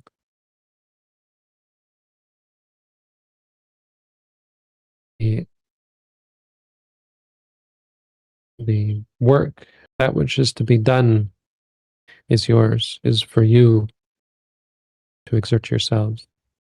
The Buddhas only show the way. Even the Buddha only showed the way. So the best way is to make do with what you've got, and that means mentally as well. So you have the capacity to sometimes do meditation. You say, when I meditate, well, how many people don't ever meditate? You're already doing well. But don't be too discouraged. Consider that you actually are one of the 4 purebred horses, purebred humans, because you've taken it upon yourself to sometimes meditate. Start there. Try and see the benefit, and let that seeing of the benefit impel you, propel you towards more practice, deeper practice?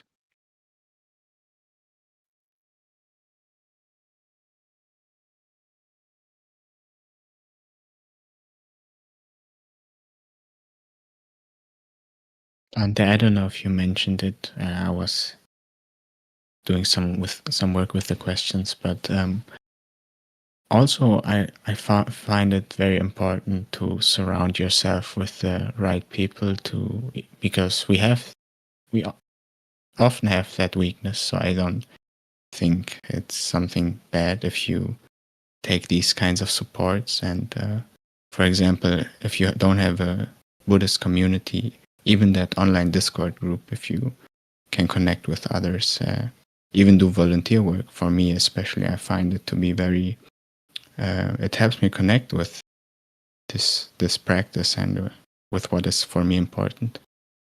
So that's what true. I would add. There are supportive things you can do. Having good friends is the most valuable.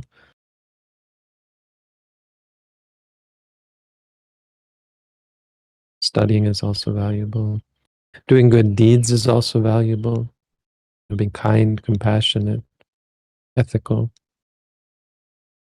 All these things are important things to mention. That's true. It's not to say that we don't have any help for you. Any way you can, anything we can do to help. Any advice for you? What is this sort of advice?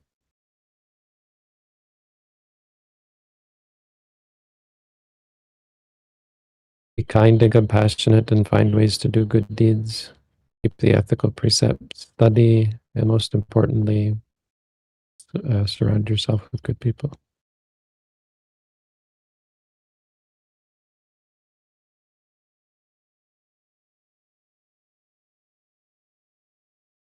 But most importantly, actually do mindfulness from time to time. You don't actually have to do meditation.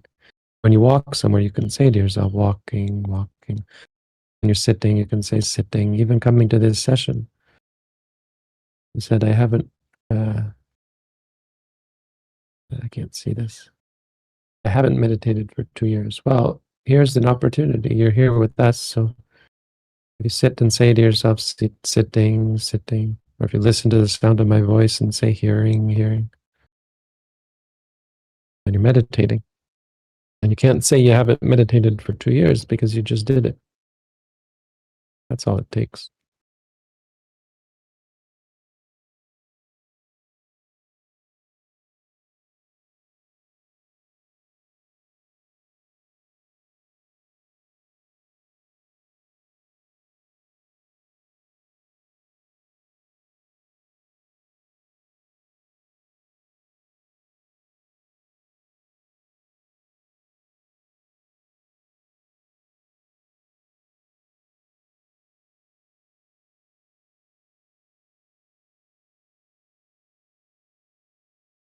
Bhante, here is the next question.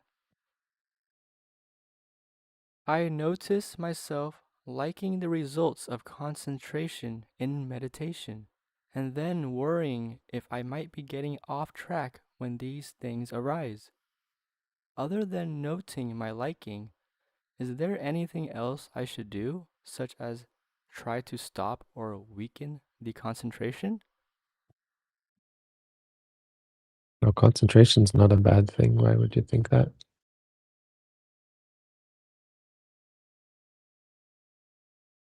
Liking is a problem. So yeah, make sure you note the liking. You can also note the concentration.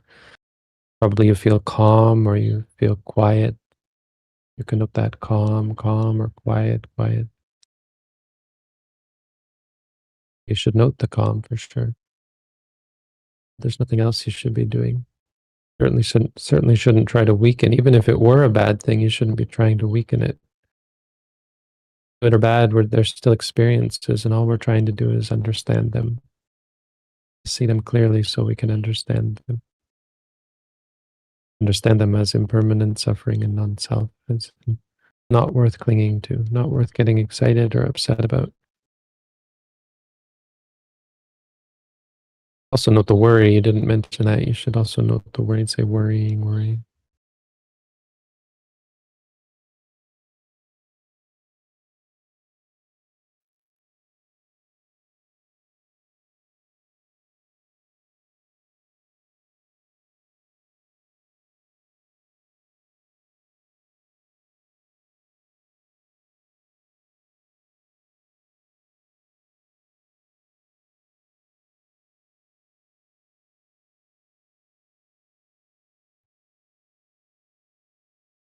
Here is the next question, Bhante. I only realize that the reason I want to become enlightened is because I am scared of pain. I don't want to get hurt by worldly matters. Does this reason hinder my progress? How should I approach it?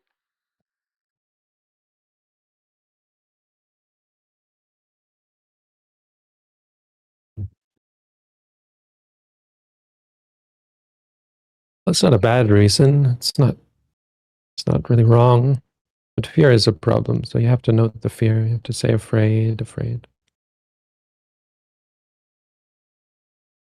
Reason doesn't hinder your progress. What hinders your progress is the hindrances.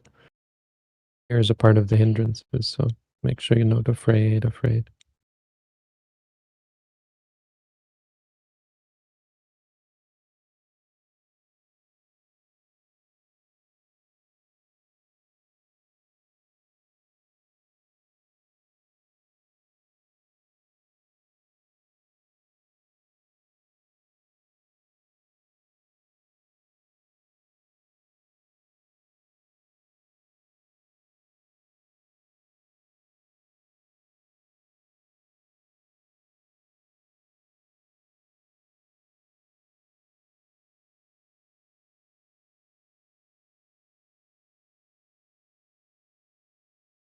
Bhante, here is the next question.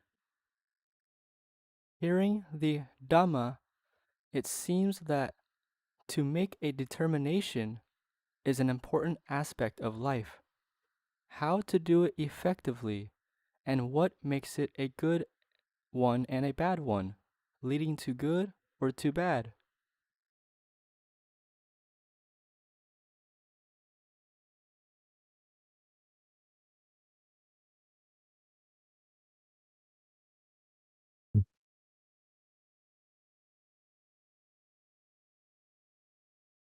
I mean, I wouldn't put too much emphasis on making determinations. When you know something is good, you should make a determination towards it. But you don't have to go about trying to find the right determinations. It's not like they're magic or anything.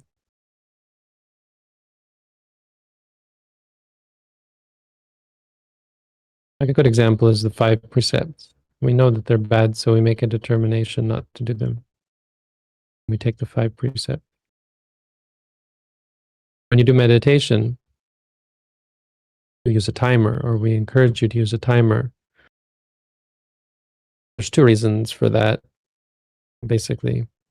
One is so that you don't cultivate attachment to walking or sitting. I mean, most new meditators prefer the sitting. They don't see much benefit in the walking. They don't see much good in it. It doesn't appeal to them. So some meditators will do more walking, less sitting, that sort of thing. And so it's important that you do equal amounts of walking and sitting, therefore use a timer, so that you don't favor one or the other. Some people favor the walking and may find it too difficult to do the sitting, that sort of thing. So part of the challenge is to be able to do both and to not be partial. That's why we do. That's one reason for the timer. But the other reason for having a timer is because of the determination. When you set a timer, you're making a determination. I will walk for this long. I will sit for this long. So it's important that when you do a formal meditation practice, unless you're interrupted by something, that you do try your best to see it through to the end. Why? Because this is the cultivation of determination. You're inclining yourself, or you're tuning yourself, or getting yourself in tune with reality, with truth. You say you're going to do something and you do it. Make a determination and then you follow through with it. There's power to that. It creates strength of mind and it creates clarity of mind. It connects you with reality because you're actually doing something. You say you're going to do it and then you do it. You're creating the reality based on your determination. So they're valuable, but not something I would put too much thought into. Not something you have to concern yourself too much with. Much more important is the practice of mindfulness, of course. That's what will show you good and bad and right and wrong.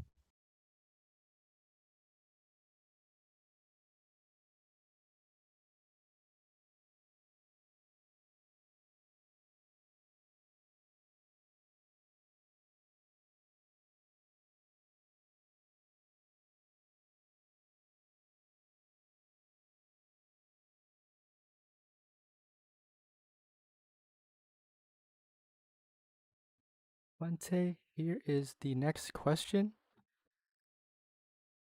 If one is walking really fast or doing something fast, how should one note?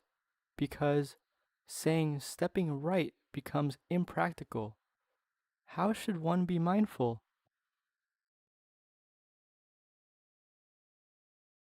Now, you'd never really want to say stepping right, stepping left outside of formal walking meditation. You're doing that because you're walking slowly and you're separating each step, step being right, step being left. What you should do outside of that is, for example, you can note walking, walking. With each step, you can say walking, walking, or right, left, right, left. If you have to move quickly, you can just say it in general, like walking, walking, or running, running. Riding a bike, you can say pedaling, pedaling. You don't have to note every single movement. But over time, you can get better at it, and your mind gets sharper, and you're able to note small movements, small motions, small experiences.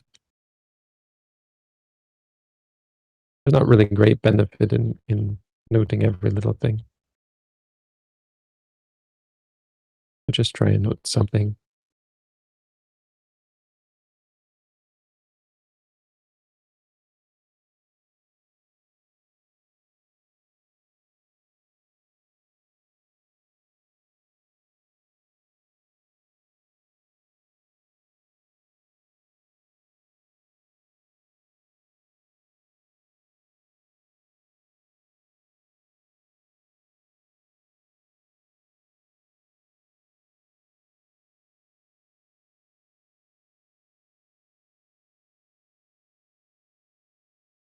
Bhante, here is the next question. Do we absolutely need to master the jhanas to become enlightened?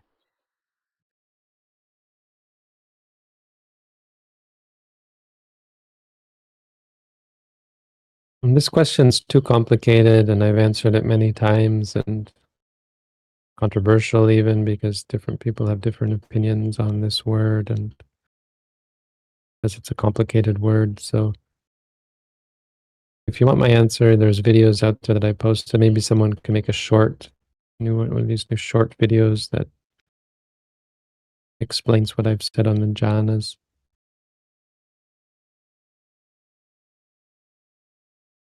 It's a complicated subject. I don't think it's an appropriate question for this forum. Interested in what we do is called jhana, because jhana means meditation. So if you want to practice meditation, you can read our booklet on how to meditate. And then we have an at-home course on based on the booklet, and that goes further into further exercises that aren't in the booklet. And then we have intensive courses at our center if you really want to practice jhana.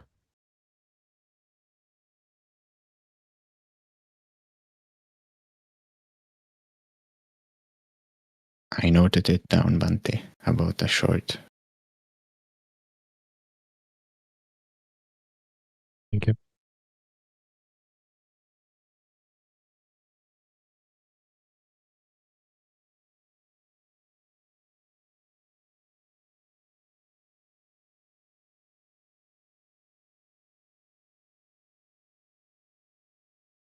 Let's say here is the next question.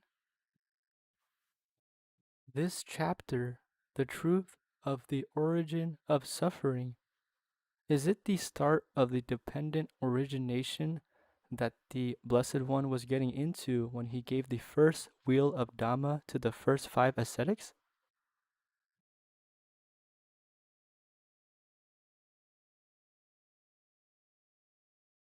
Not precisely. So the beginning of dependent origination is avijja, avijja paccaya sankhara. Because of ignorance as condition, there are sankharas, which are karma. Karma is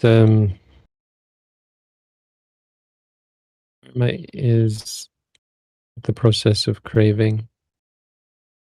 The cause of suffering is the second one. I mean, sort of.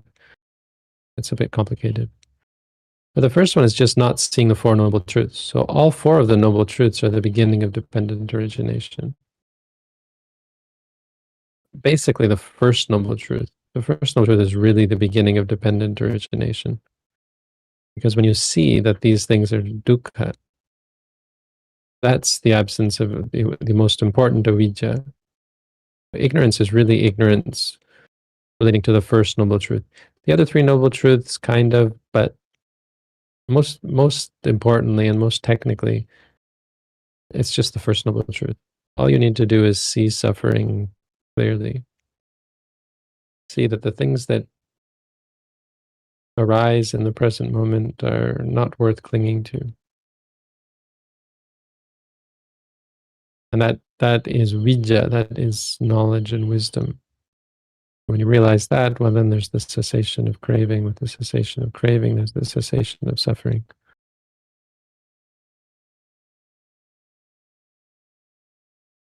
And that process is the path to cessation from suffering.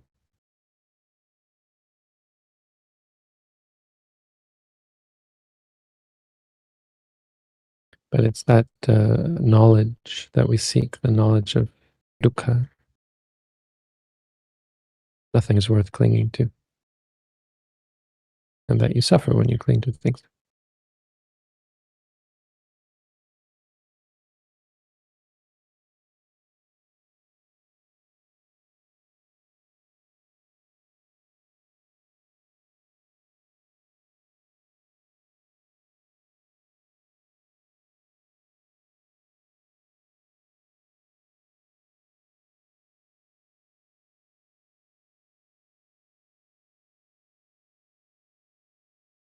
Bhante, the next question that we have: if one struggles to bring oneself to the practice, is unable to just be and focus, should one, for example, do good deeds to indirectly give up aversion to the practice?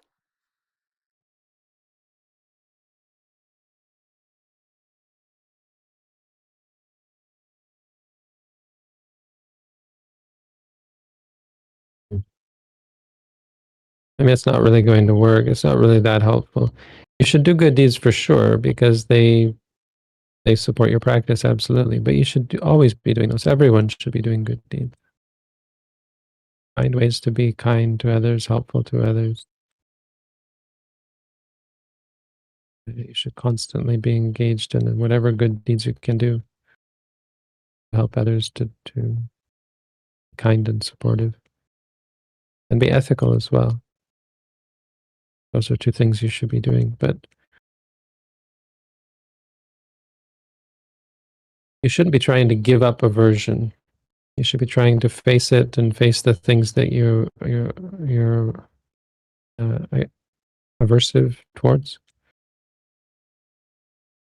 But when you don't like something, you say disliking, even if it's meditation. When you don't like it, you just say disliking, disliking. And try note what it is that you don't like. If you feel restless when you practice, say restless. If you don't like the fact that you're not focused, well, nobody ever told you had to be focused. Rather than triggering disliking, you should just know distracted, distracted.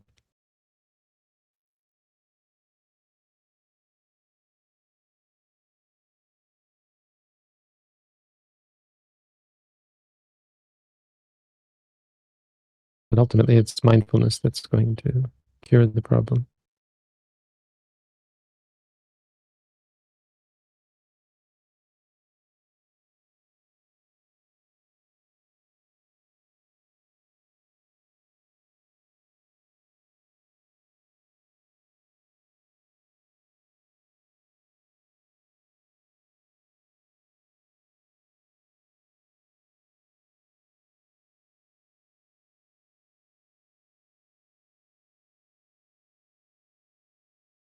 Bante, we've reached the hour, but do you have time for one more question? Sure.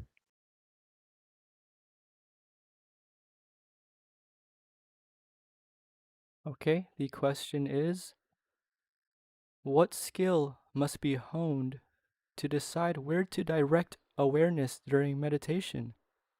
As I've been developing awareness, I still struggle with maintaining that awareness in either the body or the mind for an extended period.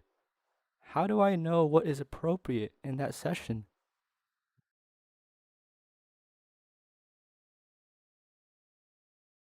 I'm not sure if you're even practicing the way we teach, so that's the first thing. It's hard for me to give advice if you're not, and you might not understand what I'm saying if I do. But assuming that you're practicing the way we teach, attention is something you apply momentarily. Having extended periods of awareness. I mean, it's not even awareness that we're looking for, it's clarity. And so we use mindfulness as a means of evoking this clarity, seeing things clearly as they are. Awareness is always, you're always aware. It's not a great word to describe what we do.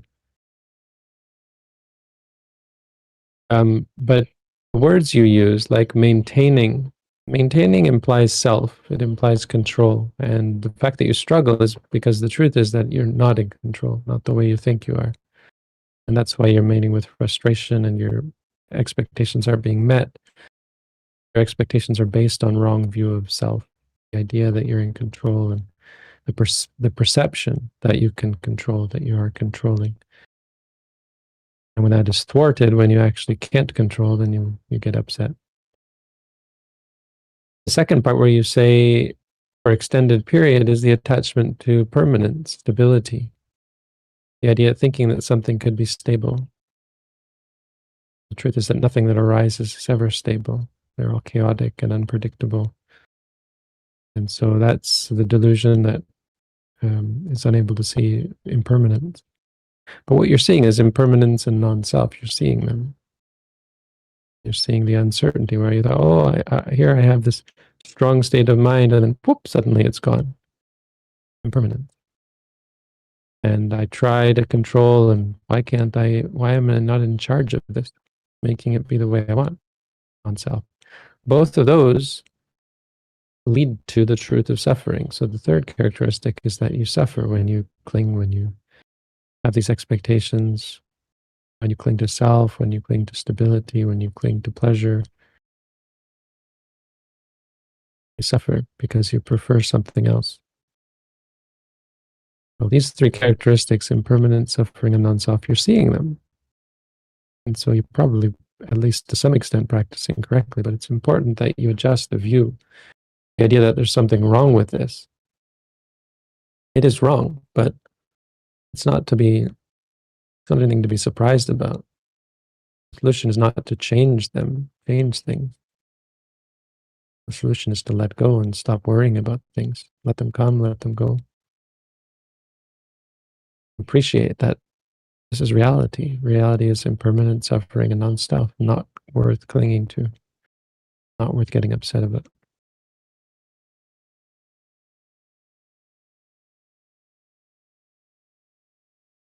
But then the technical side of your question about whether to focus on body and mind, well, we have a technique where you focus on the stomach rising and falling.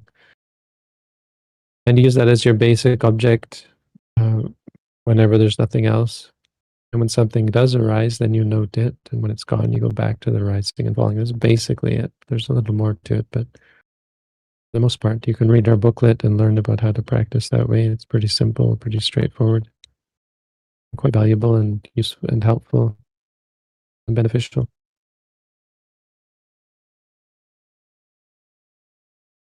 All which says the same thing. It's good. It's good. It works.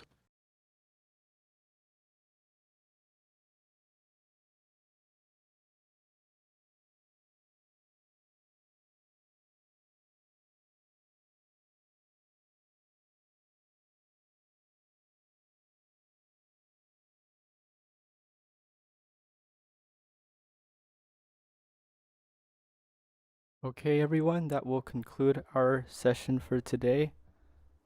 As always, just want to give a big special thanks to Bante for guiding us and shining the light on the Dhamma, and for your time and your insightful wisdom. Thank you so much, Bante. Thank you, Siritsu. Appreciate your gratitude. This isn't a great burden on me or anything, but being grateful for the Dhamma is something we could all use. Don't take it for granted, and appreciate opportunities like this where we share the Dhamma and take it as an example. You all have the capacity to share the Dhamma.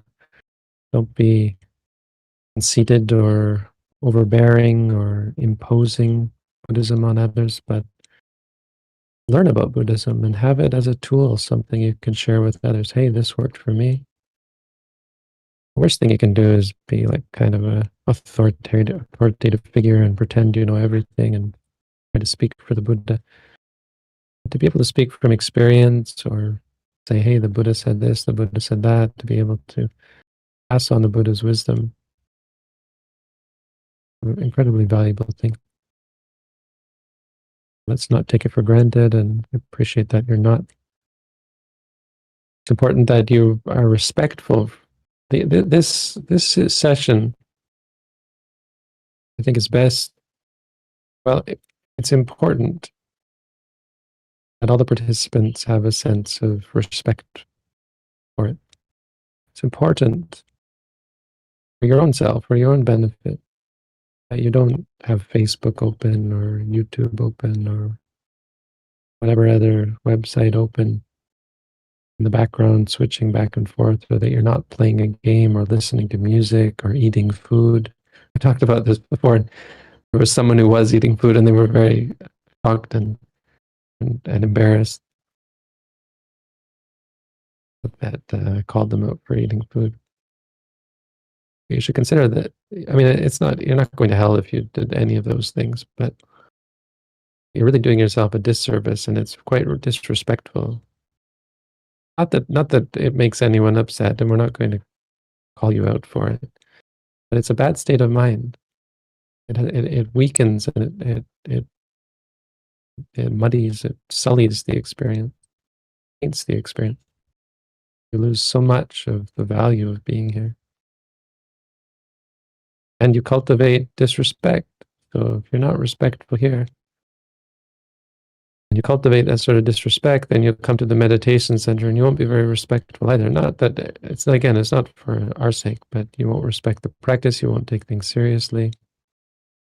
It's important that we take this seriously. So I encouraged everyone to develop good habits surrounding this session. It's a great opportunity to develop this sort of respect.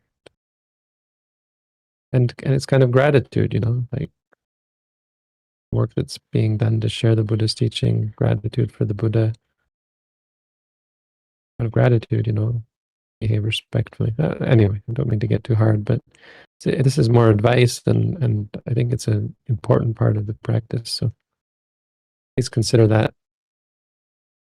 But regardless, I appreciate each and every one of you, and only have good things to say about anyone who is interested in the Buddha's teaching and does their best to learn about something that's difficult.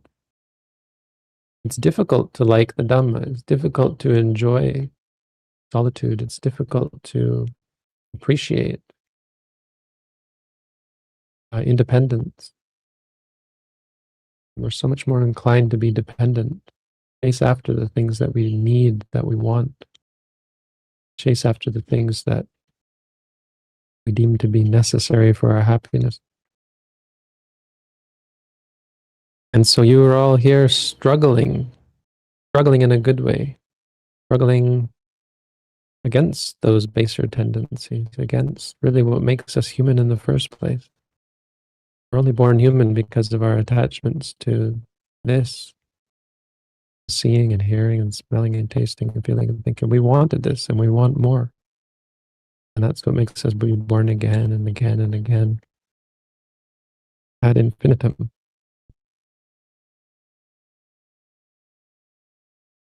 much appreciation for whatever small, seemingly insignificant good deeds you do just by being here, just by cultivating patience, even for a moment to listen, contemplate, to appreciate, to respect, to revere the Buddha and his teachings, and to process and to learn and to benefit from the Buddha's sasana and the Buddha's teaching.